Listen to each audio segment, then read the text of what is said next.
ஃப்ரெண்ட்வுட்ஸ் நேயர்களுக்கு வணக்கம். டெல்லியில் நடந்த ஒரு சம்பவம் நாட்டையே உலுக்கி இருக்கு, நாட்டையே புரட்டி போட்டிருக்கு.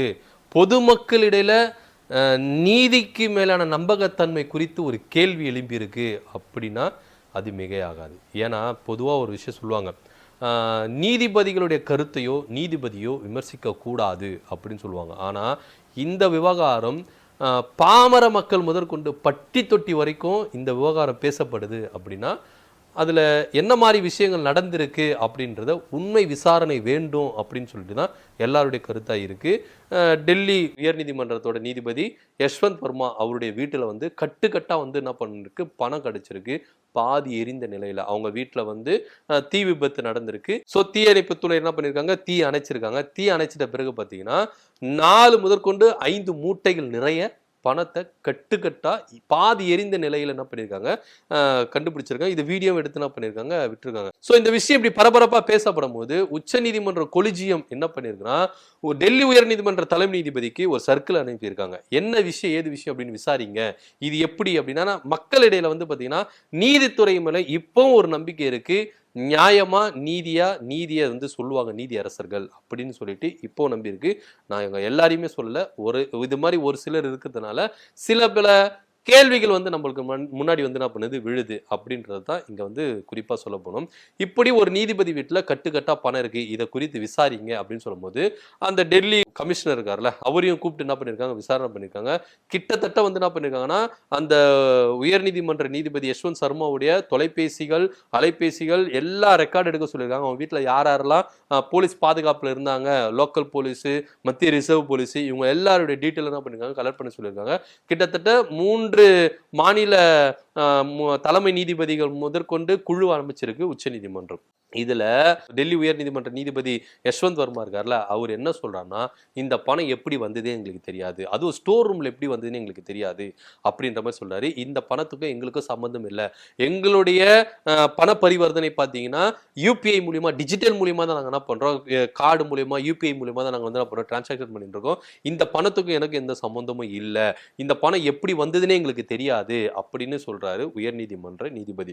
குறிப்பா ஒரு நீதிமன்ற நீதிபதியோட வீட்டுக்கு வந்து எந்த அளவுக்கு போலீஸ் ப்ரொடெக்ஷன் இருக்கும் அப்படின்றத நம்ம எல்லாமே கண்கூட பார்த்துருப்போம். லோக்கல் போலீஸ் மட்டும் இருக்க மாட்டாங்க, மத்திய ரிசர்வ் போலீஸ் என்ன பண்ணுவாங்க, இருப்பாங்க. ஏன்னா ஒரு நீதிபதினா அவருக்கு எந்தவித பவர் இருக்கு, அவங்க வீட்டில் யார் யார் போக முடியும், அசால்ட்டெல்லாம் போயிட முடியாது. ஒரு பவர்ஃபுல்ல இருக்கிற ஒரு மினிஸ்டரோ ஒரு எம்எல்ஏவோ அசால்ட்டா போயிட முடியாது. அப்பாயின்மெண்ட் வாங்கி தானே போகணும். ஏங்க இப்போ நீங்க ஒரு நீதிபதியா இருக்கீங்கன்னா முதல்வரே என்ன பண்ண முடியாது, நினைச்சா போயிட முடியாது. ஏன்னா அவருக்கும் ஒரு சில புரோட்டோகால்லாம் இருக்கு. அவர் என்ன பண்ண முடியாது, நினைச்சா போயிட முடியாது. இவங்க என்ன பண்ணணும், அவங்க கிட்ட அப்பாயின்மெண்ட் வந்து எதுக்காக சந்திக்கிறோம், ஏன் சந்தி எல்லாமே ரெக்கார்டு இருக்கணும். அப்படி இருந்தால் தான் போக முடியும். இவர் என்ன சொல்றாருன்னா, இந்த பணம் எப்படி வந்தது எங்களுக்கு தெரியாதுன்றார். ஒரு நீதிபதி வீட்டில் இவ்வளோ கட்டுக்கட்டா, அதாவது 5 மூட்டை கிட்ட கட்டுக்கட்டா பணம் எப்படி வந்ததுன்னு ஒரு நீதிபதி அசால்ட்டா சொல்றாருன்னா, இதுல என்ன இருக்கு, என்ன விஷயம் ஏது விஷயம் அப்படின்றதான் ஒண்ணுமே தெரியல. ஆனா ஒண்ணு, இங்க இந்த நீதிக்கான நம்பகத்தன்மை பொதுமக்களிட நீர்த்து போயிருச்சா அப்படின்னு சொல்லிட்டு கேள்வி இருக்கும். நிறைய பேர் என்ன சொல்றாங்கன்னா, சட்டம் எல்லாருக்கும் பொதுவானது, ஈக்குவலானது, இதுக்கு ஒரு ஒழுங்குமுறையை கொண்டு வரணும். அது நீதிபதியா இருந்தாலும் சரி, சாதாரண மனிதர்களா இருந்தாலும் சரி, சட்டம் எல்லாருக்குமே தான். இருபுறம் கருக்குள்ள பட்டயம் அப்படின்னு தான் சொல்ல போனோம்.